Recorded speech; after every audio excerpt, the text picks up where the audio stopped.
Hola a todos, buenas tardes. Vamos a dar unos minutitos para que se conecte más gente y empecemos a las 4 en punto.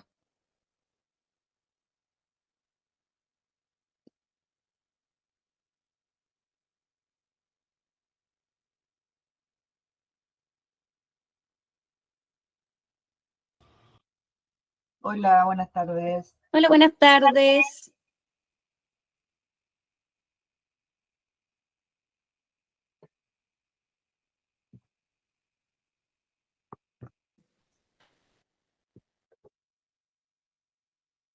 Mientras tanto, felices que por el chat nos pueden contar de dónde vienen para ir conociéndolos.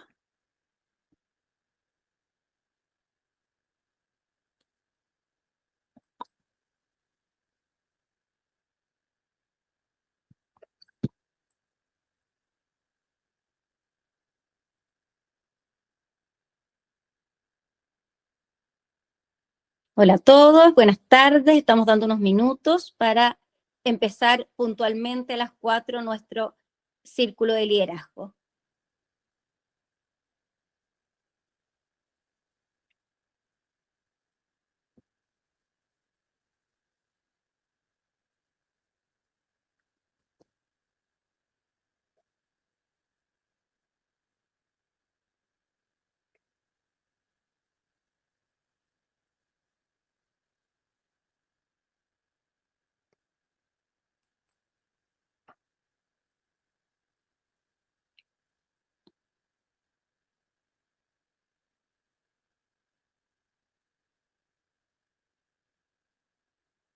Hola a todos, hola Ingrid, buenas tardes, bienvenida.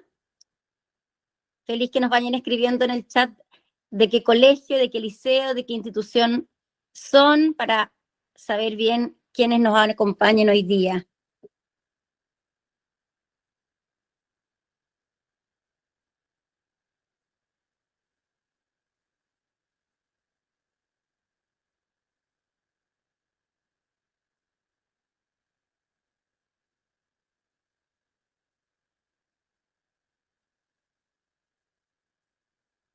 Hola Karina, de SEAS, bienvenida. Carol, profesora de matemática, nos encantan los docentes aquí presentes. Aquí vamos a aprender todos juntos. Colegio Metodista Edén del Niño de los Andes, maravilloso. Del Instituto Bicentenario, ay, pero qué maravilla, bienvenido.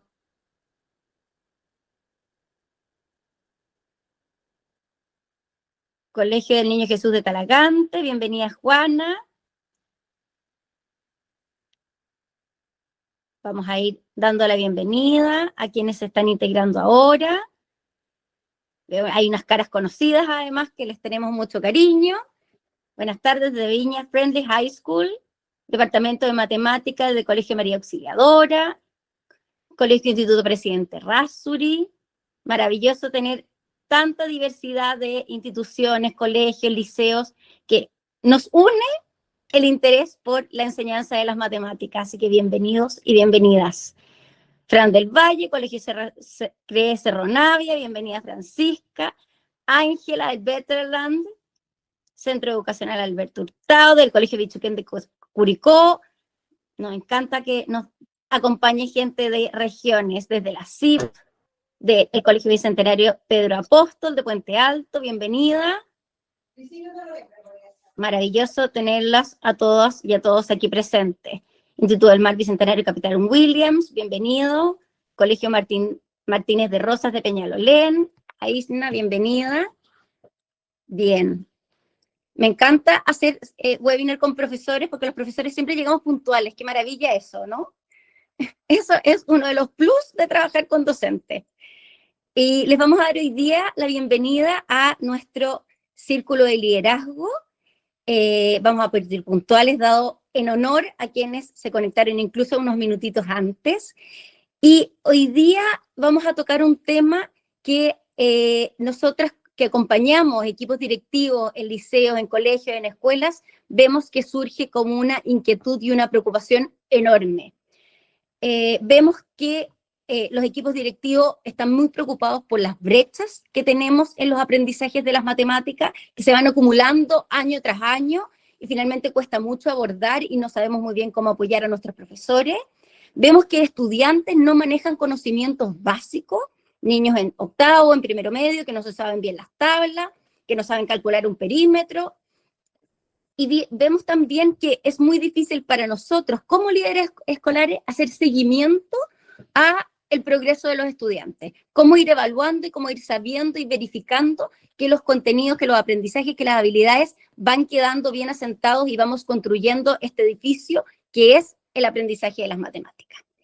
El formato que vamos a usar hoy día para este webinar es que vamos a tener a nuestras dos invitadas, que ya les voy a contar su currículum para que ustedes sepan de dónde viene este aprendizaje. Van a tener 20 minutos para presentar en conjunto su experiencia en el trabajo con las matemáticas en un colegio, en un entorno vulnerable. Yo les voy a avisar a las dos Marías Luisas cuando les queden 5 minutos. Y luego yo les voy a hacer algunas preguntas para profundizar en los temas que ustedes hayan tratado. Y finalmente les vamos a dar espacio a las preguntas del público. Mientras ellos exponen, entonces les vamos a pedir que vayan escribiendo sus preguntas en el chat para tenerlas ahí registradas y Trinidad Monte, que es parte del equipo de red directiva, va a ir juntando las preguntas por tema y me las va a enviar a mí para que yo se las haga a nuestras panelistas. Entonces, les pedimos que mantengan apagados sus micrófonos y que nos vayan escribiendo sus dudas en el chat. Hoy día contamos con dos líderes escolares que trabajan en establecimientos con unos resultados, la verdad es que espectaculares. Ellas les van a contar un poquito más del tema. Yo fui directora de uno de esos colegios, así que hago el disclaimer al tiro que les tengo un cariño muy especial. Y sabemos que además la Fundación Astoreka es un referente en gestión y en resultados de aprendizaje, y hoy día las vamos a estrujar y vamos a exprimir a nuestras dos Marías Luisas para saber cómo trabajan específicamente en el área de las matemáticas. Sabemos que Astoreka tiene además espectaculares resultados de lectura, pero hoy día el tema que nos convoca es esta inquietud por el aprendizaje de las matemáticas. Y les voy a presentar entonces a María Luisa Parot, que es ingeniero comercial de la Pontificia Universidad Católica, es profesora de matemática de la Universidad del Desarrollo, trabajó en la Fundación Trabún y actualmente se desempeña como subdirectora de séptimo a cuarto medio del Colegio San Juan de Lampa.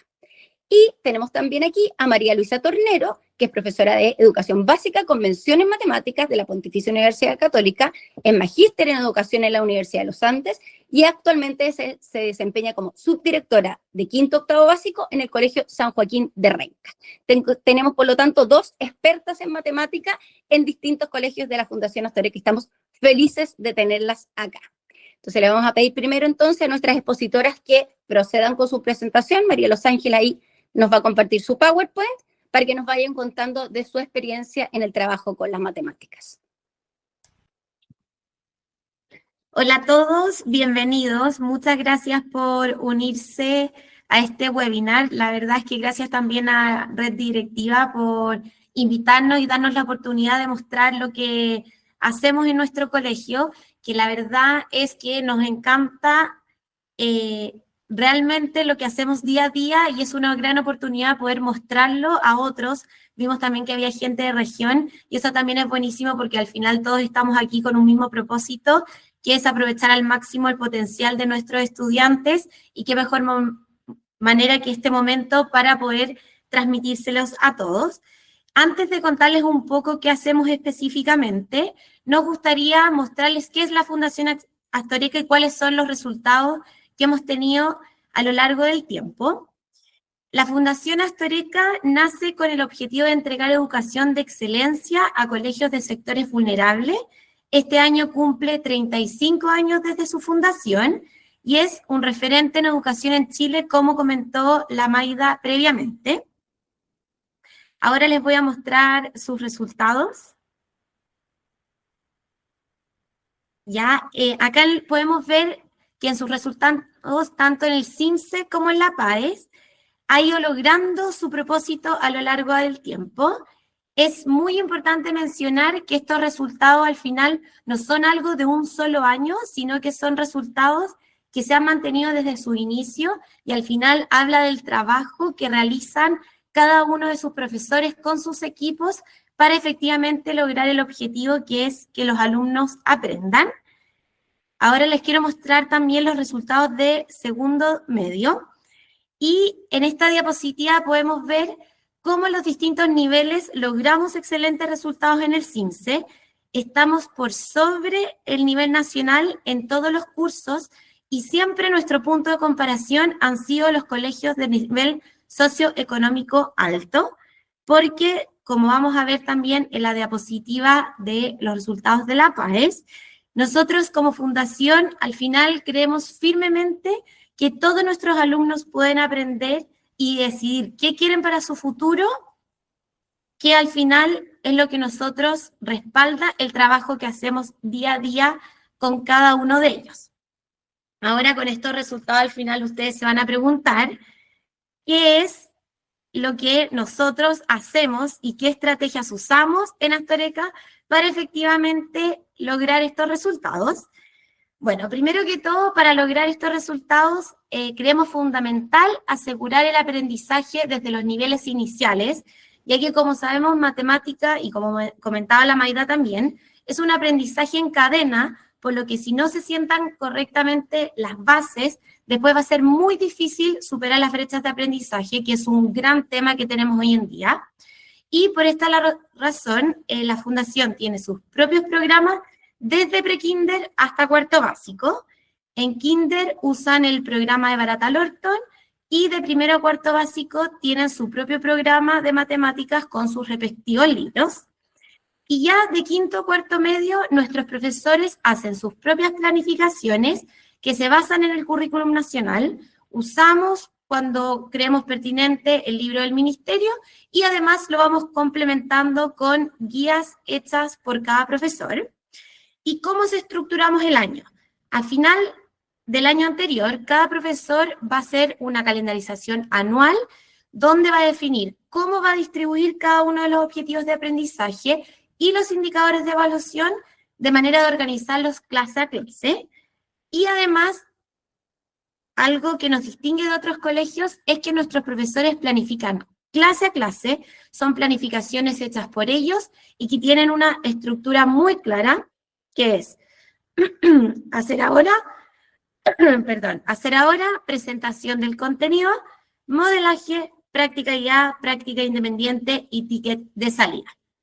Esto también ayuda a que los niños sepan claramente cuál es la estructura de la clase y anticipar cómo va a funcionar. Por otro lado, también nos importa mucho que nuestros alumnos dominen las operaciones matemáticas básicas y que no lleguemos a un primero medio, por ejemplo, sin sabernos las tablas. Y por esta razón, de primero básico a sexto, hacemos todos los días cálculo mental. Y eso por un lado. Y por otro, también nos importa mucho que nuestras clases tengan una alta exigencia académica. No nos quedamos con lo superficial, vamos un paso más allá. ¿Y cómo se traduce esto en algo concreto? Es que buscamos el desarrollo de habilidades más complejas y que los estudiantes piensen al final y razonen constantemente, que siempre estén justificando, explicando el porqué quizás de la elección de la, por ejemplo, operación matemática que eligieron para resolver el problema. Pero para lograr esta alta exigencia, tenemos dentro de la sala de clases una cultura de altas expectativas en nuestros estudiantes. Al final, nosotros partimos de la premisa de que todos nuestros estudiantes pueden aprender independiente del contexto en el que están aprendiendo, y para que ellos efectivamente puedan aprender, vamos a exigir que el 100% de los alumnos esté en la tarea. Nosotros no permitimos que los alumnos estén haciendo otra cosa, damos una señal muy clara de que nos importa el aprendizaje de cada uno de ellos, por lo tanto, exigimos que cada uno haga lo que el profesor está pidiendo. Ahora es importante ver cómo apoyamos a nuestros profesores en este proceso. Y para eso creemos que cada profesor necesita tener un acompañamiento muy cercano para efectivamente poder lograr tener estos resultados. Y para eso, cada profesor, en primer lugar, es acompañado semanalmente por parte de un subdirector o jefe de departamento. ¿Y en qué se traduce concretamente este acompañamiento? Primero, en observaciones y retroalimentaciones semanales de clase, revisión de planificaciones, controles y pruebas, y reuniones también de análisis de datos. Al final, a la base, está la creencia de que hay un aprendizaje continuo por parte del profesor y que no es responsabilidad solamente del profesor de matemática que los alumnos aprendan, sino que es un trabajo en conjunto donde nosotros buscamos que cada vez que el profesor necesita ayuda, él pueda acudir a nosotros de manera de ver en conjunto cómo va a dar respuesta a estas necesidades que tiene. ¿Y por qué no solamente esto es responsabilidad del profesor de matemática, sino que de todos? Porque al final esto es un efecto en cadena, donde, por ejemplo, si el profesor de matemática de quinto básico no logra los aprendizajes esperados, esto va a repercutir en el profesor de ciencias de quinto, porque cuando haga un trabajo interdisciplinar no va a poder lograr su objetivo, y al mismo tiempo en el profesor de sexto, séptimo, y así sucesivamente. Y las brechas de aprendizaje, que es uno de nuestros grandes temas en la educación en Chile, y es uno también de los grandes temas en matemática.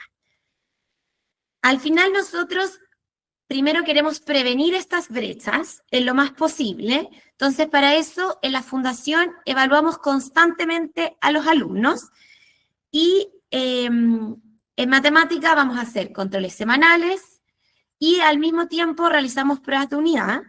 También hacemos ensayos SIMSE de manera mensual en los cursos que rinden esta evaluación, aplicamos las pruebas guías del ministerio en los momentos que dicta el ministerio y además tenemos nuestras pruebas como Astoreca que se le llaman, que las aplicamos de manera semestral. Esto nos va a permitir analizar datos constantemente y este constante análisis de datos nos permite realizar reenseñanzas continuas y focalizadas. Por lo tanto, no esperamos que pase un largo periodo de tiempo, sino que es una reenseñanza inmediata. La reenseñanza puede ser en una clase completa o tomarnos, por ejemplo, un poco de tiempo al inicio de la clase siguiente para ver aquellos contenidos y habilidades que están más descendidos y al final, como no te tomas la clase completa, no va a afectar tu calendarización anual y vamos a alcanzar a cubrir todo lo que efectivamente nos exige el ministerio que veamos. ¿Ya? Además, incluimos, no, la anterior, por favor, gracias.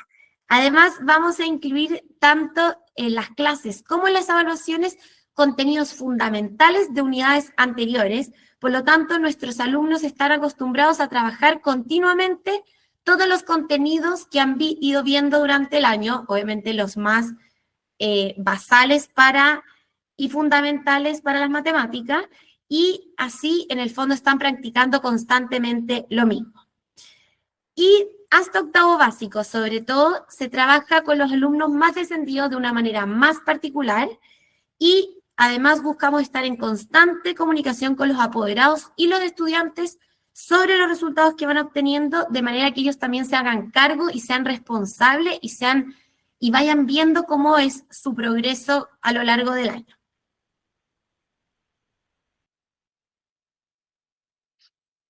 Y ahora, si ustedes me preguntan, por ejemplo, ¿qué consejos le darían a un líder para mejorar sus resultados en matemática? Le daría 3 consejos. Primero que todo, que hay que tener un foco claro. En los colegios tenemos 1500 cosas que mejorar, pero lamentablemente no podemos enfocarnos en 1500, así que tenemos que elegir.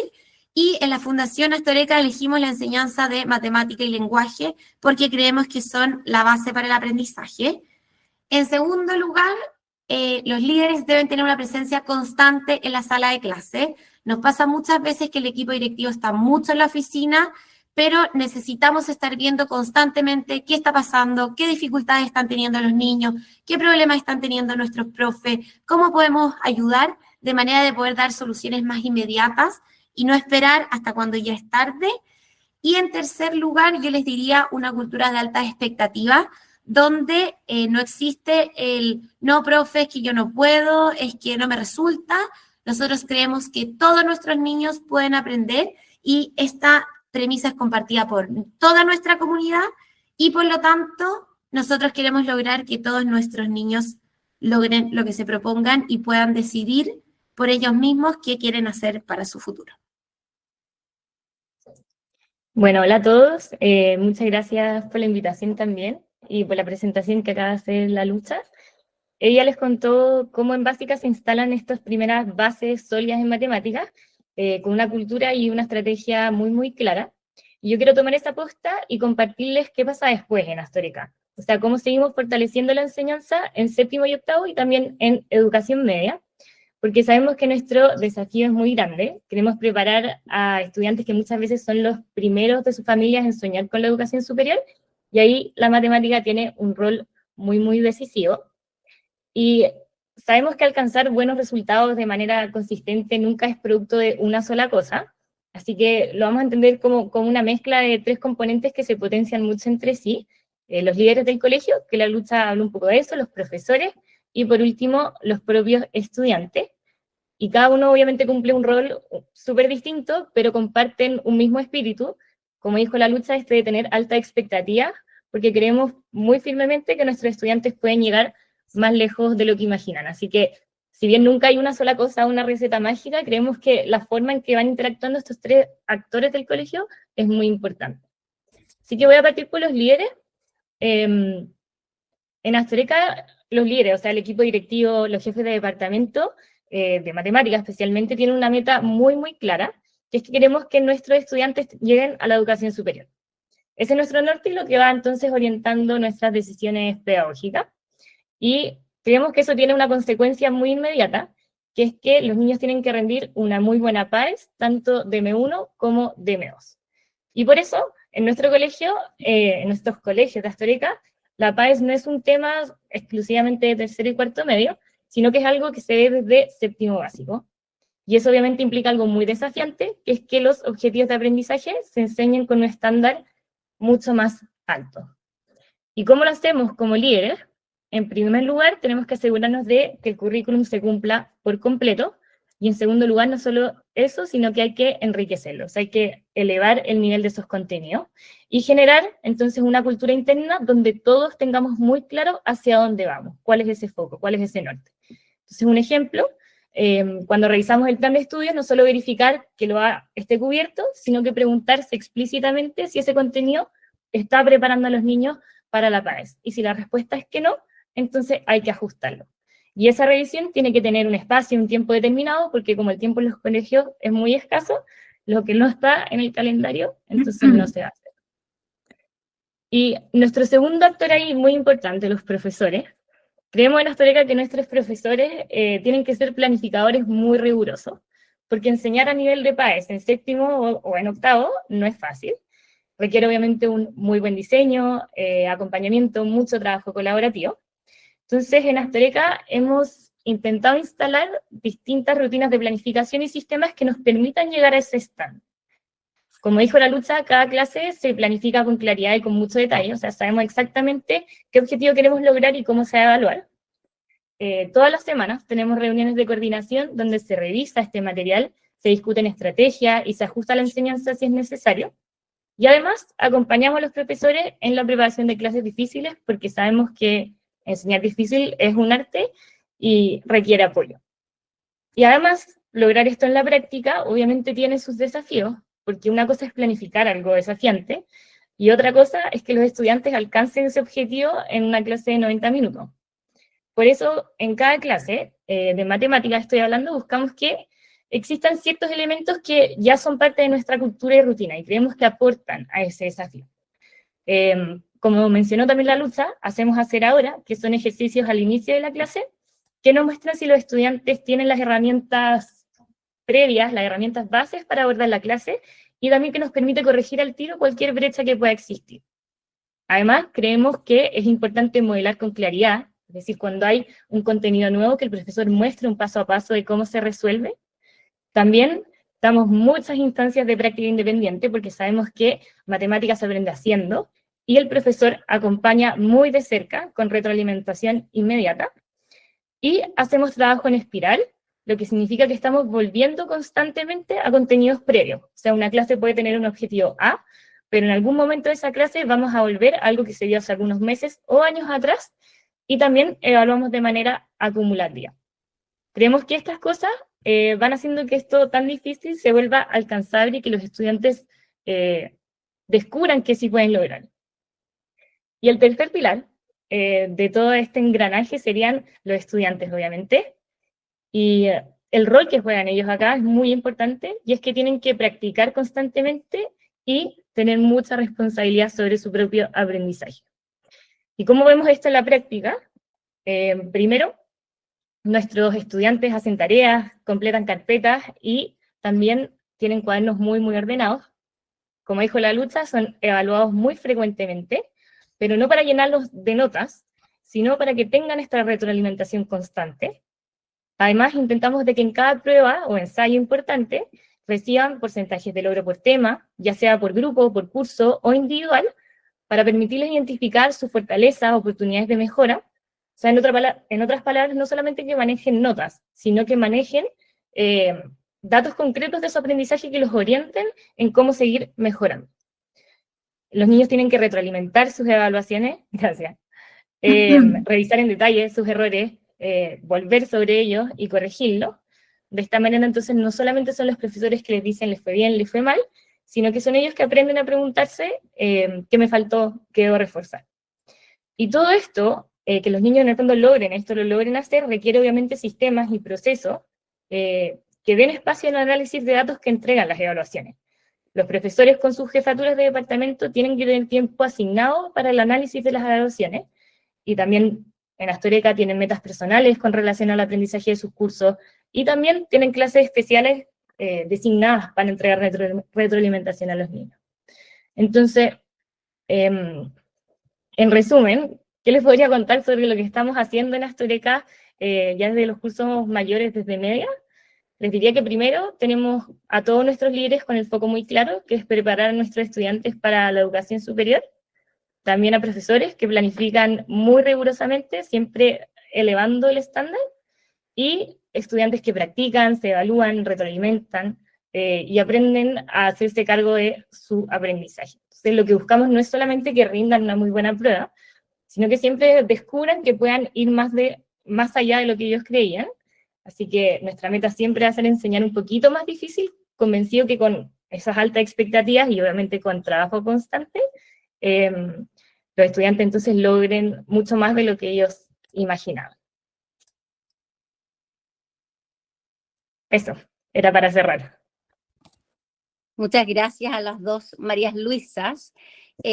No sé si les pasa al público, pero cuando uno las escucha a ella es como cuando uno ve al experto en patinaje artístico, que uno mira a la persona haciendo el patinaje artístico y dice, hoy se ve tan fácil, esto es, hoy que yo lo podría hacer, pero cuando uno empieza a escuchar todas las cosas que ustedes están implementando, la verdad es que son muchas cosas que están sucediendo en los colegios de Astoreca en paralelo, que permiten estos resultados que ustedes nos presentaron al principio. Y ahí quisiera profundizar en algunas cosas que comentaron las dos. Vamos, dado que se llaman las dos Marías Luisas, vamos a hablar de la Lucha y de la Mari, para que el público esté atento a qué le vamos a preguntar. La Lucha es la María Luisa Tornero y la Mari es la María Luisa Parot.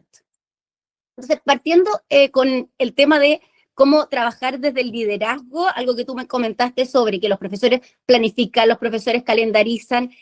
Tengo una pregunta ahí, como, ¿quién revisa esta planificación? O sea, ¿cómo es el trabajo de ustedes como líderes con el profesor? ¿Hay horas asignadas? ¿Cuántas horas asignadas? ¿Cómo van revisando que esto que ustedes tienen como plan esté sucediendo en la realidad? Sí, mira, ahí los profesores tienen horas de colaboración y que son como intocables, por así decirlo, porque al final nosotros tenemos como muchas exigencias para que efectivamente ellos puedan hacer su trabajo. Entonces, al final, como líderes, tenemos que cuidar efectivamente que los profesores tengan esos espacios para poder planificar y hacer lo que se requiere. Y dentro de esas horas, en el fondo, la Fundación hace 2 años hizo un gran esfuerzo y antes teníamos 60-40 aproximadamente horas en aula y de planificación, y ahora es 55 en aula y 45 de planificación. O sea, al final es casi mitad y mitad. Obviamente que sabemos que nunca es suficiente, que igual en el fondo el profe llega a la casa a planificar, a corregir pruebas, pero creemos que es en el fondo un avance para efectivamente poder darles el espacio que ellos necesitan. Y también tenemos unas reuniones semanales que es o el jefe de departamento o el subdirector, donde se revisan estas planificaciones, donde se comentan en el fondo cuáles son las dificultades que está teniendo el profesor, donde, por ejemplo, se calendariza la próxima unidad en conjunto. También tenemos una carpeta Drive donde los profesores van subiendo sus planificaciones, van subiendo sus pruebas, entonces también hace más fácil que si el profesor ya se juntó en su reunión semanal con el subdirector, igual el subdirector o el jefe de departamento puede estar revisando estas planificaciones y así estarle poniendo comentarios de manera que el profesor cuando tenga algún minuto pueda verlo y revisarlo, y al final el estar encima es lo que permite que efectivamente se logre y que todo lo que el profe haga no sea como en vano, sino que efectivamente se transforme en aprendizaje para los niños. Es un muy buen punto porque muchas veces los profesores en los establecimientos trabajan, generan guías, generan material que nadie revisa y nadie mira, y eso es bien frustrante, la verdad, porque los profesores, sobre todo los profesores más jóvenes, no saben si lo están haciendo bien. Y ustedes ahí tienen un trabajo muy metódico de ir acompañando a los profesores. Y ahí tengo una pregunta para la María Luisa Parot, la Mari. Ustedes hablan de que entran mucho a las salas de clase, hay un acompañamiento de presencia, dijiste tú, dentro de la sala de clase, y como para contarle a los que nos están escuchando, ¿qué pasa ahí cuando tú entras a un primero medio? Los estudiantes paran, te empiezan a mirar, se genera más desorden, o se ordena más porque entras tú, o sea, ¿cómo es la situación cuando uno ingresa a la clase? Porque hay muchos establecimientos en que no hay una observación permanente, sino que hay una evaluación o 2 evaluaciones al semestre de cada docente. Claro. Nosotros hablamos de que tenemos una cultura de puertas abiertas, que es 100% verdad. O sea, nuestros alumnos están muy acostumbrados a que entre gente a observar, porque no solamente entra el jefe de departamento, ni tu coordinador, ni subdirector, sino que es muy recurrente que haya una ronda de observación donde tus mismos pares, ni siquiera tu misma asignatura, te van a observar por otros temas. Así que para los niños es muy común, ni se dan cuenta, tenemos el estilo de 2 puertas por sala, entonces una por adelante y otra por atrás, entra por atrás, y los niños de verdad, o sea, ni se enteran la mayoría de las veces. Puede ser que algunos se siente más derechito y ordena sus cosas, pero de verdad que están muy acostumbrados, y los profesores también, que esa es la gracia, que pasa a ser algo muy natural y que siempre se entienda como esa observación como un apoyo, nunca es una evaluación como tal, sino que siempre después se entrega como algo positivo y siempre una oportunidad de mejora que es muy conversada, así que es muy entretenido, y esto pasa semanalmente, esos son los ciclos, así se observa todas las semanas, se retroalimenta todas las semanas a todos los profesores del colegio, entonces ya pasa a ser algo demasiado rutinario y demasiado habitual. Perfecto. Bueno, muy buena estrategia, que en el fondo sea un hábito el ingreso a la sala y no algo esporádico. Lucha, tú comentaste sobre las evaluaciones que ustedes van haciendo para ir asegurar los aprendizajes, y ahí quizás nos podrías contar un poquito más. Por ejemplo, si tú haces una prueba de las tablas en tercero básico y ves que hay una súper descendida, ¿cómo es el proceso cuando ves que hay algún elemento que no se está logrando en algún nivel? ¿Cómo funciona ese sistema? Sí, las reuniones de análisis de datos son muy importantes porque al final las evaluaciones, más que la nota en sí, también como decía la Mari, la importancia que tiene es que nos van a dar datos si efectivamente los alumnos están aprendiendo o no. Y lo que hacemos es que en las reuniones que tenemos semanales vamos viendo ya, hicieron control de matemática, ¿cómo les fue en el control? Analizamos pregunta por pregunta, vemos el porcentaje de logro de las preguntas y vemos en el fondo todas las preguntas que tuvieron menos de 80% de logro las volvemos a revisar con los niños y también sacamos patrones. Si vemos, por ejemplo, que varias preguntas de un mismo contenido estuvieron bajo porcentaje de logro, las volvemos a reenseñar. O también, si hay preguntas, por ejemplo, que es de un mismo contenido que estuvieron todas buenas, menos un tipo de pregunta, significa que es la forma de preguntar, más que el contenido en sí, lo que no se dominó. Y nos importa mucho, como al final reenseñamos en función de las preguntas, que efectivamente nuestras pruebas estén bien construidas, y por eso es que revisamos las pruebas previamente antes de aplicarlas para que efectivamente los datos que obtengamos sean reales y no estemos perdiendo el tiempo reenseñando cosas que efectivamente no son necesarias. Eso es bien importante porque muchas veces pasa que el profesor hace la prueba y por muy buen profesor que sea, siempre se puede equivocar. Entonces, ¿no te pasa que la prueba se entregó, los estudiantes la hicieron y tienes que anular la pregunta 3 y la 27 porque resulta que estaba mal redactada, mal escrita o mal estructurada, digamos? Ahí hay 2 ojos o 3 ojos mirando cada evaluación y por lo tanto te aseguras que los datos que están levantando sean lo más fidedignos posible. Así que súper, súper buena estrategia, y ahí me paso a la Mari Parot, porque yo soy profesora de media de lenguaje y me tocó preparar PAES. Y ahí es mucho más difícil revisar todo un ensayo de 60 y tantas preguntas con los estudiantes. ¿Cómo es la estrategia ahí de reenseñanza cuando notas que hay algún contenido descendido en PAES de matemática? Muy buena pregunta, porque sí, es imposible retroalimentar un ensayo entero. Lo que hacemos en general es que, según el contenido que estamos viendo, si algo que tenemos fresco, revisamos esas preguntas que están descendidas. Tenemos un sistema de colores muy fácil de ver, planillas muy fáciles de analizar también. Todos los profesores tienen acceso. Entonces, en general, revisamos las preguntas amarillas, que son las medianamente logradas primero, y después intentamos de revisar las rojas, ¿ya? ¿Por qué lo hacemos así? Porque estas menos descendidas creemos que puede ser algo que todavía entonces falta reforzar en contenido en clases o algo así, pero las amarillas puede ser entonces que con una retroalimentación de una instancia en el fondo se logre solucionar. También, como sabemos que es imposible retroalimentar un ensayo entero, los niños deben retroalimentar las que no se alcanzan a retroalimentar en la clase, ¿ya? Ellos tienen esa tarea, la tienen que entregar, y es muy interesante porque ahí en el fondo los niños tienen que, no son todas, en el fondo un niño que se equivocó en 60 preguntas, corrigieron 20 en clases, no tiene que ser las otras 40 por sí solo en el fondo, pero sí tienen que retroalimentar entre 5 y 15 dependiendo de la asignatura, ¿ya? Y eso de manera individual. Entonces se vuelve constante como esta cultura de retroalimentación, tanto grupal, lo que la mayoría tuvimos descendido, y después también individual, lo que yo tuve descendido, pero que no necesariamente el resto. Maravilloso. Igual, un aplauso para la gente como ustedes que logra que chiquillos de media hagan tarea, porque ya es difícil con los niños de básica, pero ya de media es como logro nacional. Eso ya es un mérito enorme. Estamos avanzando hacia eso, claro. Sí, nada de fácil y siempre debe haber alguno que se niega a traer su tarea hecha. Yo voy a hacer mi última pregunta mía y me voy a pasar a las preguntas del público porque tenemos muchas preguntas. Y ahí una pregunta, Lucha, hacia ti. Tú hablabas sobre consejos hacia los líderes, tener foco, estar presente, tener altas expectativas, pero uno como líder escolar de verdad vive apagando incendios, entran, no sé, un pájaro a la sala, la gente vomita, se corta el agua, tiembla, todas las cosas que nos pasan, ¿cierto?, en los liceos y en las escuelas. ¿Cómo lo logran ustedes? Mira, si te soy sincera, me encantaría lograr mucho más de lo que logro. Siento que me faltan muchas cosas todavía, o me encantaría darle más tiempo o estar más tiempo en la sala de clase. Al final, entre los apoderados, los incendios, obviamente que eso hace que uno le reste foco a lo más importante, pero lamentablemente uno tiene que decidir qué dejar un poco más de lado y qué darle menos profundidad.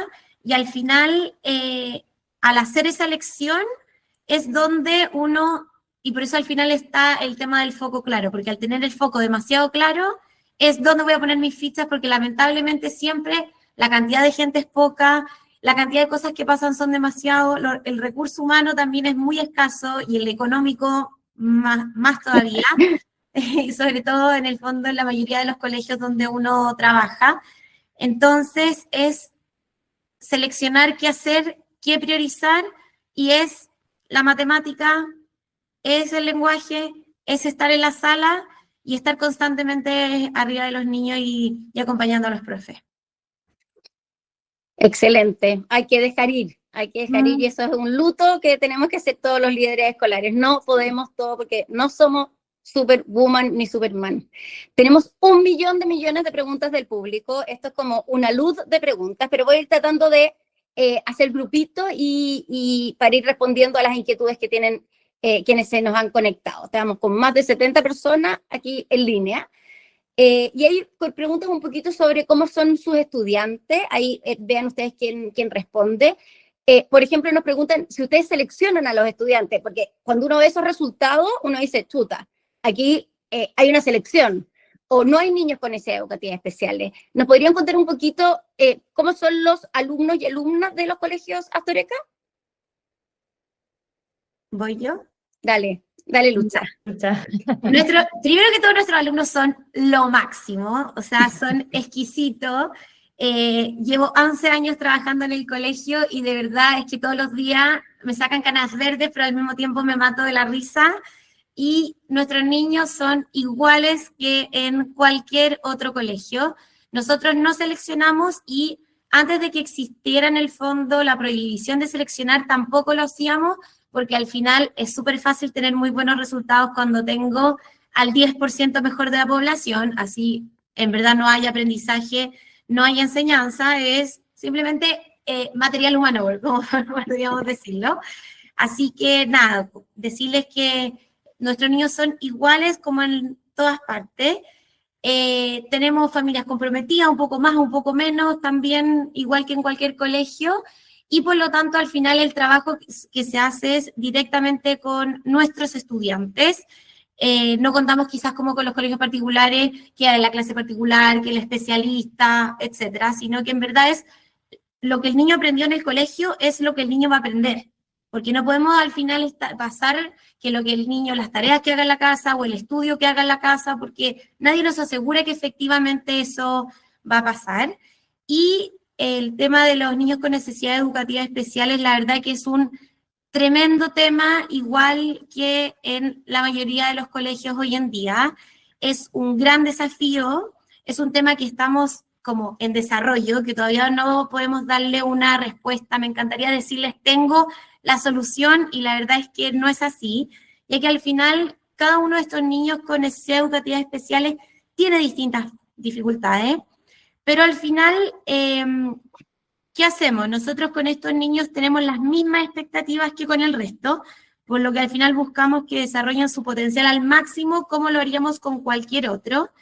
Y es importante mencionar que ni el colegio de la Mari ni el mío tiene PIE, pero obviamente contamos con especialistas como una educadora diferencial, psicopedagogas, psicólogas, fonoaudiólogas, que al final acompañan a estos niños durante el día cuando lo requieren y trabajamos en conjunto con los profes y en conjunto con el equipo directivo.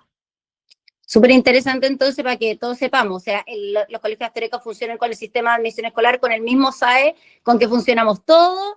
Entran niños con necesidades educativas especiales, ellas no tienen PIE, pero tienen niños con necesidades educativas especiales igual, y por lo tanto se hace un trabajo de apoyo a estos estudiantes con los mismos profesores y con educadoras diferenciales y equipos de apoyo como en cualquier establecimiento, o sea, no hay nada distinto a la vida común de cada una. María, hay varias preguntas sobre el análisis de datos, las reuniones de análisis de datos, la cantidad de evaluaciones, porque cuando la Lucha comentó la cantidad de evaluaciones que hacían, como que suena mucho, como que tenemos mucha prueba, control, el cálculo mental, etcétera, etcétera, etcétera. Entonces, si nos podemos explicar un poquito sobre cómo van evaluando el proceso de la adquisición de las matemáticas y cómo van analizando esos resultados. Ya. Sí, suena como que son hartas evaluaciones, quizás son, pero tampoco es nada tan fuera de lo común. O sea, en matemáticas sí hacemos controles semanales y evaluaciones de unidad como las que hay en todos los colegios, que son cada mes o mes y medio, algo así, y evaluaciones semestrales. Eso sería como lo central, además de algún ensayo CIMSE o algún ensayo PAES, que son mensuales en tercero y cuarto medio. Y el análisis de datos se está haciendo a partir de metas fijadas con los profesores al inicio de cada semestre. Entonces, si bien a uno le encantaría analizar los datos con un profesor, me refiero desde un jefe de departamento, con un profesor en una reunión formal y todo, de todas las evaluaciones, eso ya sería imposible, no existe el tiempo, pero sí se hace esa instancia más formal con relación a ciertas metas, 2 metas que se fijan por cada profesor al inicio de cada semestre. Y esas metas son sobre los aprendizajes de los niños con relación a 1A, o algún porcentaje de logro, con relación a la evaluación semestral, podría ser algo así. Entonces, eso va fijando el norte de hitos evaluativos. Por ejemplo, vamos a revisar cómo vamos con esta meta en este mes y en este mes. 3 veces al semestre, y ahí es algo más formal. Pero los profesores le van agarrando la mano a cómo se hace esto, y ellos tienen acceso a planillas súper fáciles de usar, a herramientas para digitalizar, o sea, pasar al computador las respuestas de sus niños de manera súper rápida, entonces pasa a ser algo muy orgánico dentro de su proceso de evaluación. O sea, ellos crean la evaluación, la implementan, la reciben, la suben al computador al tiro porque te arroja como un resultado súper inmediato, entonces da ganas de saber cómo les fue a los niños, la ven, y después ellos mismos hacen como ese análisis de datos. No siempre se hace en conjunto con un jefe de departamento, pero sí varias instancias al semestre. Así que yo diría que no a nivel de control están analizando así como datos de manera así tan fija, pero sí a nivel de evaluación de unidad, y también así como más micro con ticket de salida, controles, pero eso ya es más como de la forma clásica, como se hace en todos los colegios. Y ahí preguntan, por ejemplo, si en estas evaluaciones que ustedes hacen, ¿también están incorporados los niños con educativas especiales? O sea, ellos rinden todas las evaluaciones, ¿están en estas cifras que ustedes están analizando, o hay unas evaluaciones especiales para ellos? También rinden evaluaciones Oh. como todos los niños, sí, como dijo la Lucha. Nosotros, como no tenemos pie, ellos están muy, muy integrados dentro de nuestra sala de clases, son los profesores de asignatura los que hacen sus adecuaciones, así que eso también siempre es muy interesante. Súper, porque en el fondo es un proceso permanente y uno tiende a pensar quizás son muchas pruebas, pero al final esas muchas pruebas te dan dando información muy permanente como líder de cómo van avanzando los estudiantes y evitas que se te vayan quedando atrás algunos alumnos. Así que es como un proceso que se va implementando a lo largo del año y evita brechas que se vayan acumulando. Sabemos que por supuesto entran niños por SAE a mitad de año y todas esas cosas que pasan, pero por lo menos el grueso no se nos va quedando atrás.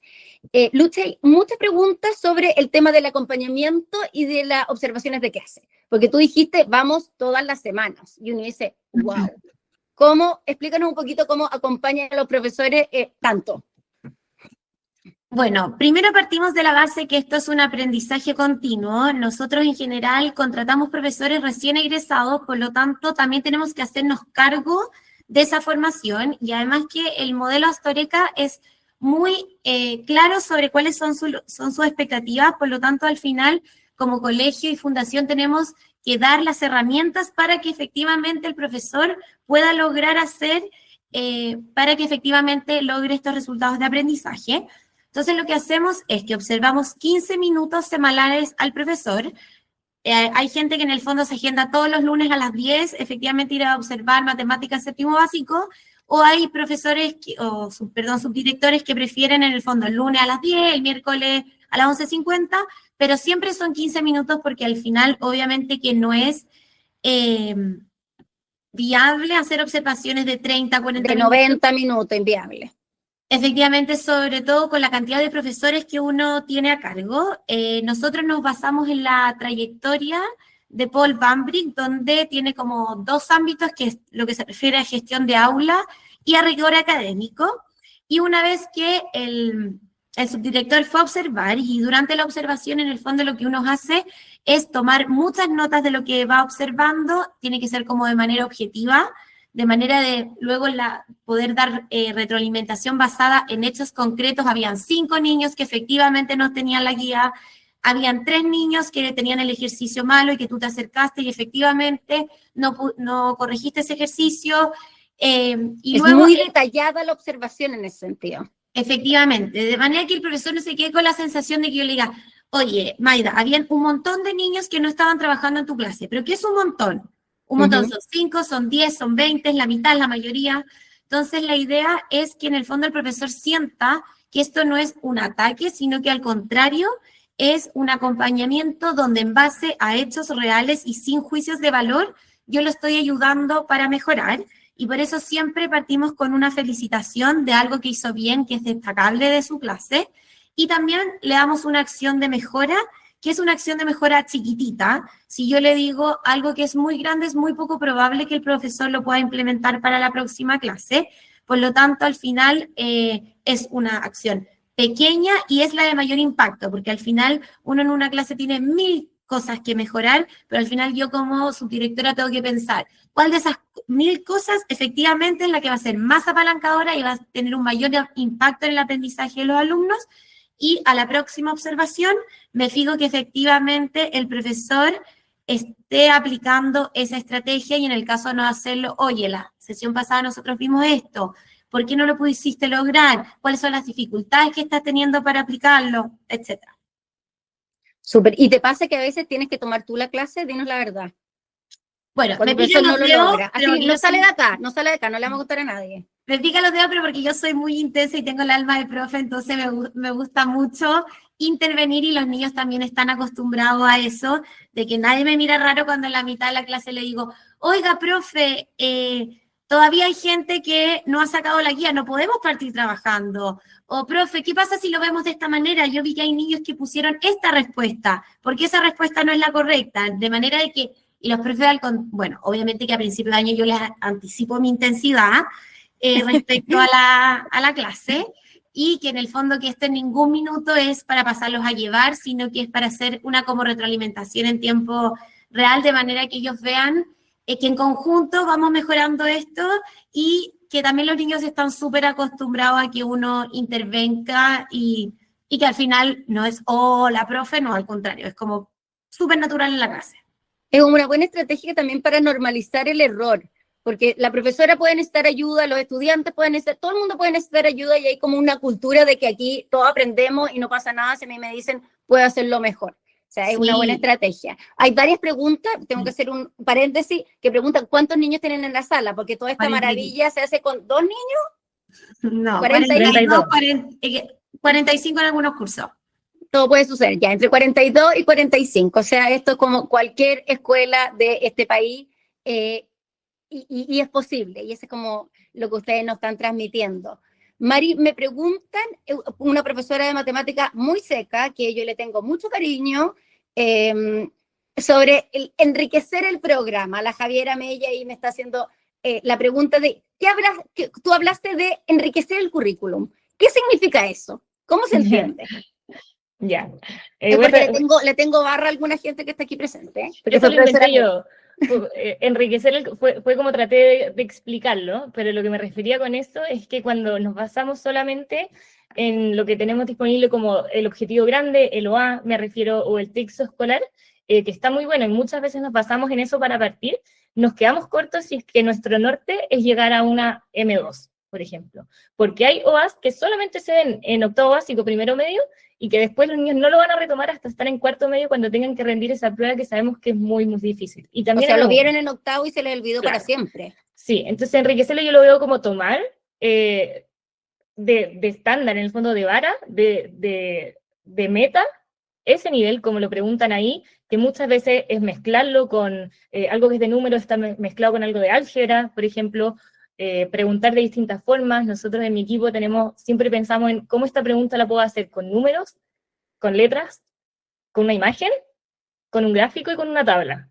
Siempre nos preguntamos eso cada vez que estamos armando en una guía. O sea, eso ya es una forma de enriquecer una sola pregunta, la puedo preguntar de 5 formas distintas, porque eso es al final lo que hace la PAES, es que busque que los niños sepan traspasar ese conocimiento a distintos formatos, a distintas representaciones. Entonces, a eso me refería con enriquecer. Entonces, tomarlo como base y decir, ok, ¿cuál sería la pregunta que va más allá? ¿Qué pasaría si? Eso. Que es una manera muy buena también de diversificar la enseñanza, porque Sí. probablemente hay estudiantes que van logrando responder estas preguntas en la medida en que una las pregunta a través de una imagen o de número o de letra, probablemente eso los ayuda también a entender y comprender los contenidos. O sea, una súper buena estrategia para nuestros niños con alguna necesidad educativa especial y nos permite que ellos también aprendan. El público también aquí pregunta, ¿cuál es el rol del jefe de departamento, el jefe de área? Sobre todo en media o de todo, de quinto para arriba, donde tú estás, Lucha o Mari, no sé, que me contar como, ¿cuál es el rol del jefe de departamento? ¿Observa clases también? ¿Solo revisa material? Etcétera. Yo puedo contestar para aportar algo, pero jefa de departamento tiene un rol, bueno, importante en temas de cobertura curricular. Yo creo que eso es algo muy central, que se vea todo lo que se tiene que ver en los niveles que tiene asignados, que no siempre es fácil, porque son muchos contenidos. Nada es fácil. Que se vean todos y al estándar que están buscando, así que puede que en nuestro colegio la meta sea la educación superior, puede que en otros no lo sea, que sea otras cosas, pero en el fondo que con esa meta en mente, que alineen su enseñanza a eso y que se vea todo a ese estándar. Y también el jefe de departamento está encargado de observar, yo diría que en un promedio como a 5 profesores, estoy sacando como un promedio, de repente es más, de repente es menos, observar y retroalimentar, como contaba la Lucha, entrar a la sala, dar una acción a seguir, y revisar planificaciones también, de cierta asignatura. ¿Y el jefe de departamento también hace clases? Sí, también hace clases. Ya, o sea, el jefe de departamento hace de todo. Hace hartas cosas, sí, también está en la sala. Que yo creo que ahí es algo que tienen en común ustedes con todos los líderes de Astoreca, por lo que estamos viendo, que en el fondo están muy disponibles para sus profesores, están mucho en sala, tienen muchas horas asignadas para acompañar a sus profesores y por lo tanto hay un diseño a nivel institucional que permite este acompañamiento. Lo que no implica, como decía la Lucha, de que uno nunca logra todo lo que quisiera, pero también hay un apoyo desde la fundación, desde la institución, para que esto suceda. Digamos, hay un foco que también se da institucionalmente y eso es importante cuando pensamos en nuestros proyectos pedagógicos, en nuestras instituciones, si hay esta conversación sobre qué esperamos de los líderes y cuál es el foco que le vamos a pedir a los liderazgos de cada institución. Vamos a seguir con las preguntas porque hay, o sea, miles, realmente miles. Me preguntan aquí sobre el uso de tecnologías para los aprendizajes. ¿Usan tecnología, aplicaciones para el repaso de las matemáticas? ¿Usan GeoGebra? ¿Van a la sala de computación? ¿No van a la sala de computación y todo en la sala? Probablemente en los distintos niveles es distinto, pero un poco como que está súper de moda el tema tecnología, pero de repente puede ser un exceso, no sé. Cuéntenos ustedes un poco cuál es su experiencia. Nosotros lo usamos, pero yo te diría que igual estamos un poco al debe, o sea, nosotros tenemos una sala de computación, pero es una para todo el colegio, por lo tanto, la oportunidad, como la mayoría de los colegios, la verdad. Efectivamente, de acceder a la sala de computación, o también tenemos tablet, pero son o la sala de computación o las tablets, y obviamente que hay asignaturas, no sé, pues, como el electivo de programación que tiene prioridad sobre que el sexto básico use esta tecnología. Usamos también, todas nuestras salas tienen una televisión, pero también es mucho para proyectar, y yo les diría que como estamos al debe, sobre todo en el uso como de aplicaciones o de GeoGebra, software, como que todavía estamos mucho en el papel y nos falta avanzar un poco más hacia allá. Sobre todo con el tema de geometría, que además a los niños es como una unidad que les cuesta harto. Yo creo que en el fondo si usáramos más este tipo de aplicaciones, podríamos subsanar de alguna manera estas debilidades. ¿Tú crees que tendrías un puntaje aún mayor de CIMSE que tus 380 y tantos puntos? ¿Me estáis molestando? Siempre puede ser mejor. Gobiérnate, María Luisa. Mari Parot, ¿cuál es tu experiencia con la tecnología? Sí, yo me voy a sumar ahí a lo que dice Estoy pensando que la mayoría de los colegios no tiene tanto recurso tecnológico, pero ya. No, es verdad que no usamos mucho, queda más a criterio del profesor y lo que él o ella quiera integrar dentro de su clase, llevar a los niños o no, pero no es parte así como de algo sistemático que se use o alguna unidad que esté planificada así en torno a uso de GeoGebra. Diría que lo primero que yo he visto así como más integrado ha sido el electivo de programación para tercero y cuarto medio, y a los niños les encanta, así que eso obviamente, como dice la lucha, nos presiona en el fondo a avanzar hacia eso porque a los niños les sale súper natural y podría ser un gran aporte, pero es un desafío por venir. Para todos, yo creo que el desafío de la tecnología es como que se nos viene una ola a la cual hay que subirse y como que solo nos genera un poco de estrés, porque no nos manejamos nosotros los adultos tanto como deberíamos. Tengo una última pregunta sobre el tipo de evaluaciones que aquí acaba de publicar Jorge Nostroza, la acabo de ver, que me parece súper interesante, porque la pregunta es si hacen las mismas evaluaciones todos los años o cada año se van renovando las evaluaciones. ¿Cómo funciona un poco ese tema? Bueno, tenemos como las evaluaciones Astoreca, que son... Eso, ¿qué es una evaluación Astoreca? Que son como las evaluaciones que son idénticas para los tres colegios, que hay algunas que son construidas por el área de desarrollo y que efectivamente la de final de año es igual todos los años para poder compararla año a año, y la de a mitad de semestre no, por lo tanto... entrega información, pero uno no sabe cómo, no la puedes comparar con el año anterior. Perfecto. También los ensayos CIMSE, hay algunos, por ejemplo, el de octubre siempre es el mismo todos los años, pero en algunos meses han ido cambiando de un año a otro, entonces de alguna manera mantenemos la comparabilidad en algunos momentos y en otros no lo tenemos, y las pruebas en verdad las vamos mejorando todos los años y los controles, pero somos fieles a que si la prueba estaba bien construida, nos entregó la información que requeríamos y no hay que hacerle ningún cambio, se mantiene idéntica, pero si es que podemos cambiar alguna pregunta porque efectivamente creemos que hay una mejor forma de preguntarlo o no nos estaba entregando la información que queríamos o en verdad estaba muy cargada en un tema y no estaba desequilibrada la prueba, por ejemplo, la cambiamos. Como que está lo que pasa en la sala de clase en relación al profesor y está lo que pasa en relación a la fundación que hace evaluaciones. Perfecto. Mari, ¿y la experiencia con PAES también es similar? También es similar. PAES? Sí. Sí, intentamos mantener, como dice la Lucha, la comparabilidad, entonces manteniendo, pero como la PAES también es algo súper nuevo, también los ensayos han ido mejorando, hemos podido ahora tener acceso a ensayos atómicos muy, muy buenos. ¿Atómicos de qué origen? ¿Pasa el dato?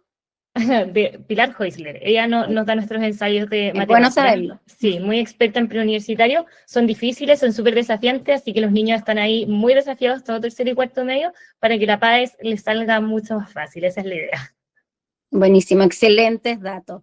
La verdad es que nos quedan 3 minutos y queríamos agradecerles a la María Luisa Parot y a la María Luisa Tornero por compartirnos su experiencia y sobre todo por la honestidad con que nos han transmitido que a veces hay desafíos, hay logros y que la vida escolar está llena de momentos difíciles, pero también, como decía la María Luisa, nuestros niños son exquisitos.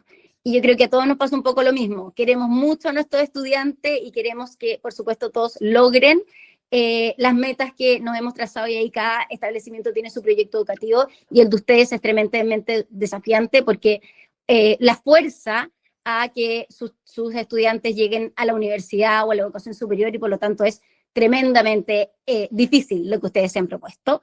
Vamos a subir al chat una encuesta porque a nosotras como red directiva también nos interesa mejorar